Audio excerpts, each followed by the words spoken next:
Hello everyone, I'm Steve Schimpf.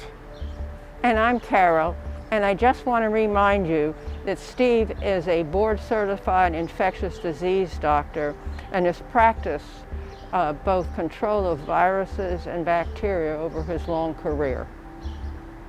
So today what we want to do is spend a few minutes with you talking about those proven public health measures that we all need to use at least until such time as a vaccine becomes available.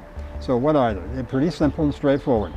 Wear a mask, social distance, wash your hands, stay out of crowded spaces, stay out of spaces with low circulation air.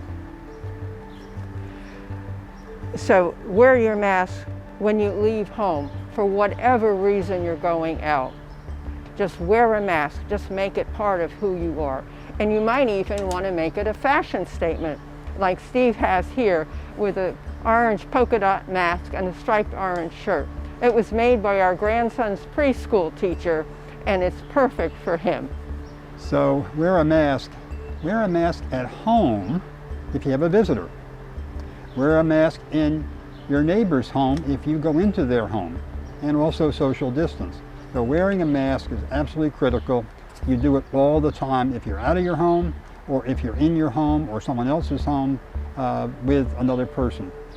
And insist anyone wear it, and because it is key to stopping the spread of the virus.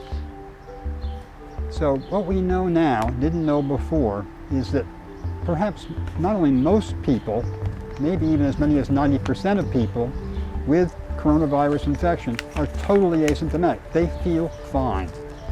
But when they speak, when they just breathe, and especially if they're singing, the viruses come out and they can contaminate the other person.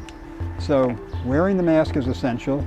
If I'm the one who's infected, this mask will help stop that. If she has the mask on, whatever does come through, that'll help stop it from her.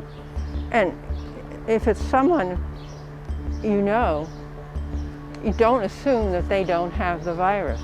You know, your best friend, your relative, your grandson, your granddaughter, we don't know who might be carrying the virus. So they need to wear it just as much as you do. You don't have to be suspicious of people, but you do need to be cautious.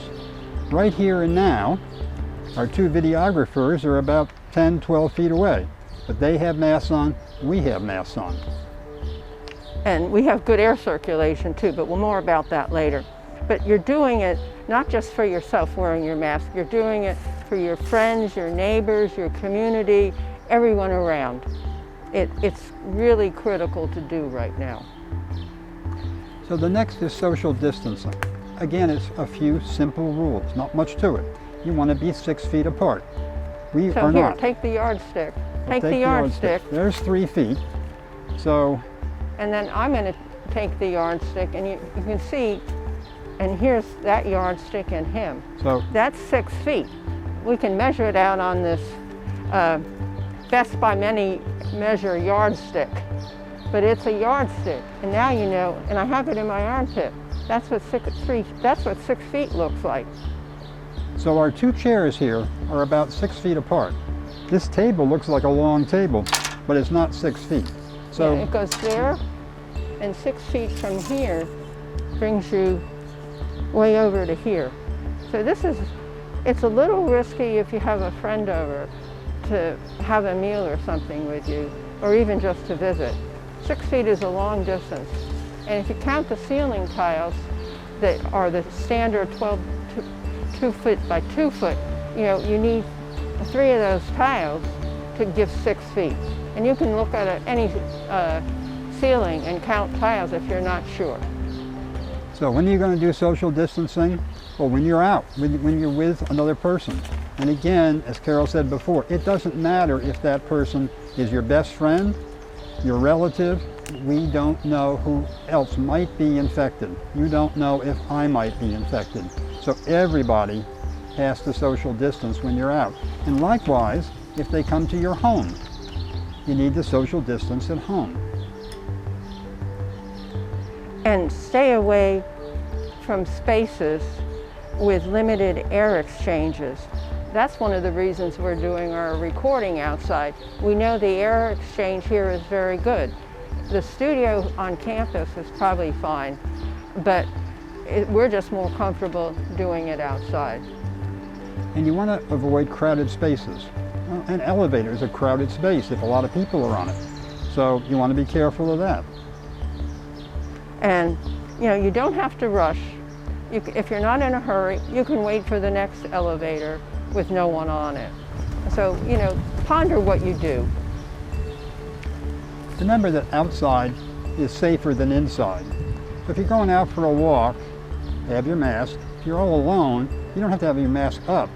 But if someone comes by, you flip it up right away and you keep your 6 feet. That's really essential. Some people think it's not. Oh, well, we're outside, doesn't matter. It does matter. For just the reasons I mentioned, the aerosol that comes out from somebody's breathing can float right across. So the last thing to do is to wash your hands. And when do you wash your hands?